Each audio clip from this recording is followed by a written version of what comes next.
नमस्कार बच्चों, हम सीख रहे हैं कक्षा 10 के साइंस का जो लेसन 4 है उसमें हाइड्रोकार्बन। इससे पहले वाला टॉपिक था उसमें मैंने आपको हाइड्रोकार्बन का वर्गीकरण समझाया था। अब हम हाइड्रोकार्बन का नामकरण पढ़ेंगे। हाइड्रोकार्बन का नामकरण भी, किसी भी हाइड्रोकार्बन का हम नाम कैसे लिखेंगे, इसको इंग्लिश में बोलते हैं नोमेनकल्चर ऑफ हाइड्रोकार्बन। हाइड्रोकार्बन का नामकरण। तो सबसे पहले मैं आपको बताऊं कि कोई भी हाइड्रोकार्बन है, चाहे वो संतृप्त है या असंतृप्त है, सैचुरेटेड और अनसैचुरेटेड, उस हाइड्रोकार्बन में नाम के दो भाग होते हैं। जो हाइड्रोकार्बन का नाम है, नेम, उसके दो भाग होंगे। हाइड्रोकार्बन के नाम के दो भाग होंगे। तो पहला भाग है, उसको हिंदी में पुरवलगन कहा जाता है। पुरवलगन, इंग्लिश में इसको परफिक्स बोलते हैं। हाइड्रोकार्बन के नाम के दो भाग होते हैं, एक पहला भाग और एक दूसरा भाग। दूसरा भाग जो होता है लास्ट में जुड़ता है उसको बोलते हैं अनुलगन, जिसको इंग्लिश में सफिक्स कहते हैं। There are two parts of name of any hydrocarbon. First is called prefix. Second is called suffix. Hindi में इनको कर्मशः उपसर्ग और प्रत्यय बोलते हैं। पुरवलगन जो है वो निर्धारित है। पुरवलगन कार्बन परमाणु की संख्या के आधार पर आते हैं। कार्बन परमाणु की संख्या के आधार पर होंगे।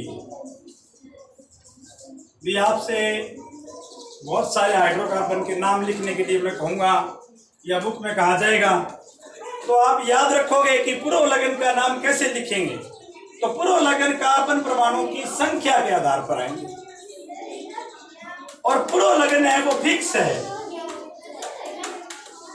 इसके बाद अनुलगन सफिक्स। अनुलगन है वो कार्बन व कार्बन बंध या बॉन्ड के आधार पर होंगे।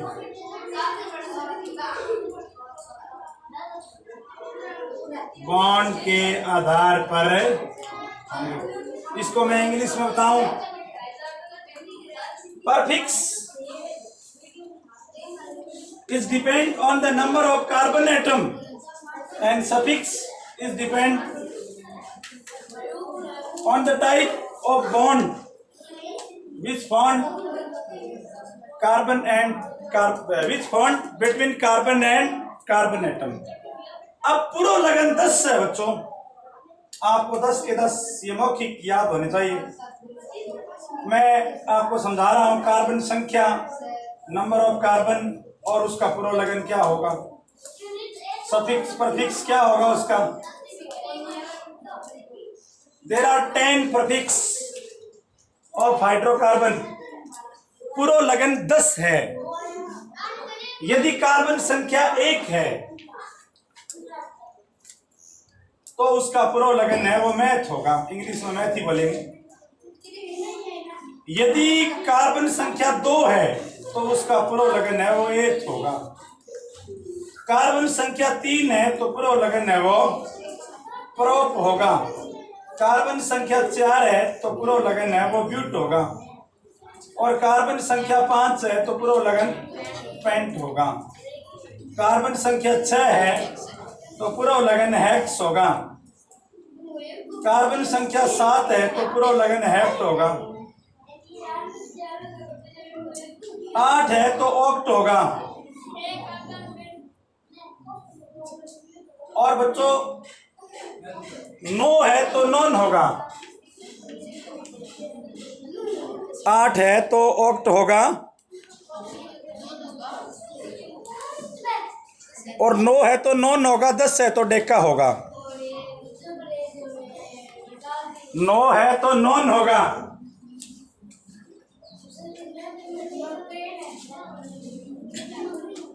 और 10 है तो डेका होगा। डेक डेक लिख सकते हो आप, इंग्लिश में कई बार इसका प्रोनाउंसिएशन है वो डेका होगा। तो ये प्रोलगन फिक्स है 10, ये ओरली याद होने चाहिए, तब चैप्टर आगे है वो हमारे समझ में ज्यादा बेहतर तरीके से आएगा। तो मैं दोबारा रिपीट करता हूं कि हाइड्रोकार्बन के नाम के 2 भाग होंगे, पुरोलगन और अनुलगन। पुरोलगन कार्बन परमाणु की संख्या को बताएगा कि किसी में कार्बन परमाणु की संख्या कितनी है, और संख्या 1 से लेकर 10 तक चलेगी। यदि 1 है तो मैथ, 2 है तो प्रोप, 3 है तो 3 है तो प्रोप, 2 है तो 4 गुट, 5 pent, 6 hex, 7 hept, 8 oct, 9 non, 10 dec. अब इसमें एक पहचान है, 6 नंबर वाला है, इंग्लिश में लिखते हैं 6, तो लास्ट में कैसे आता है और यहाँ भी कैसे है, तो एक पहचान हो जाती है। 6 नंबर वाला हेक्स है।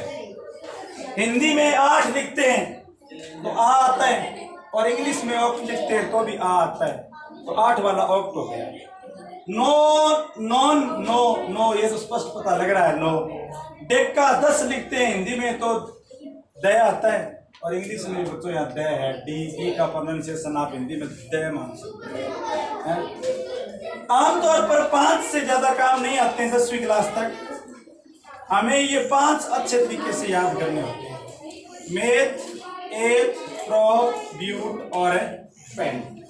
तो आप इनको अच्छी तरह से समझे होंगे। अगले भाग में इनकी अच्छी तरह से एक्सप्लेनेशन हम करेंगे।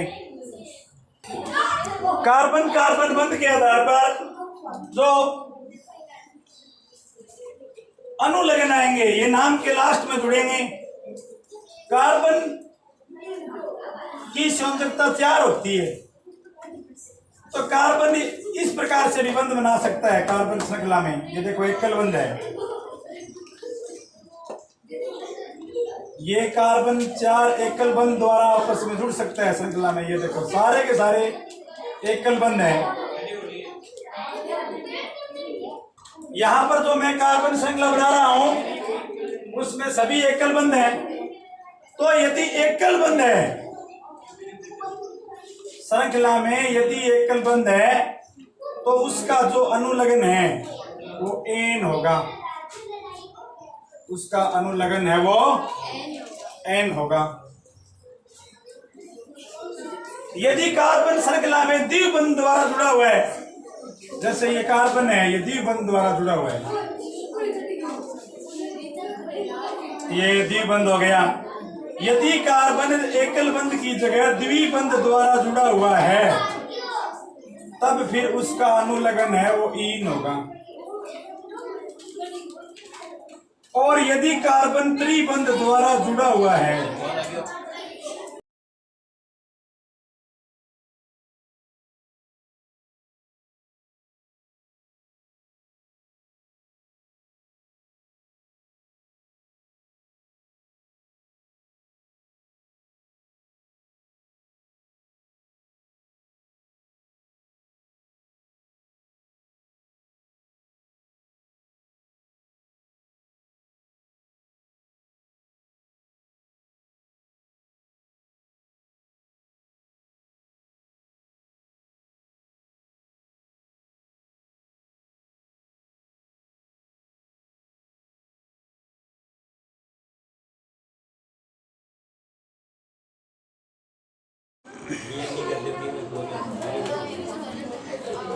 यदि त्रिबंध द्वारा जुड़ा हुआ है कार्बन तब बच्चों उसके नाम के लास्ट में आइन आएगा। तो ये 3 अनुलगन हो गए एक कार्बन श्रृंखला में। यहां पर कोई क्रियात्मक समूह नहीं मानना है मैंने। यदि एकल बंध है तो उसके बदले में एन आएगा, द्विबंध है तो उसके बदले में इन आएगा, और त्रिबंध है तो उसके बदले में आइन आएगा। तो इस प्रकार से यदि हम नाम लिखेंगे किसी भी हाइड्रोकार्बन का, यदि हम नाम लिखेंगे तो पूर्व लगन और अनुलग्न दोनों को जोड़ देंगे और जोड़कर उस पूरे का नाम है वो बना देंगे। तो इस प्रकार बच्चों हाइड्रोकार्बन का नामकरण है वो किया जाता है, जिसको मैं आपको अगले भाग में समझाऊंगा।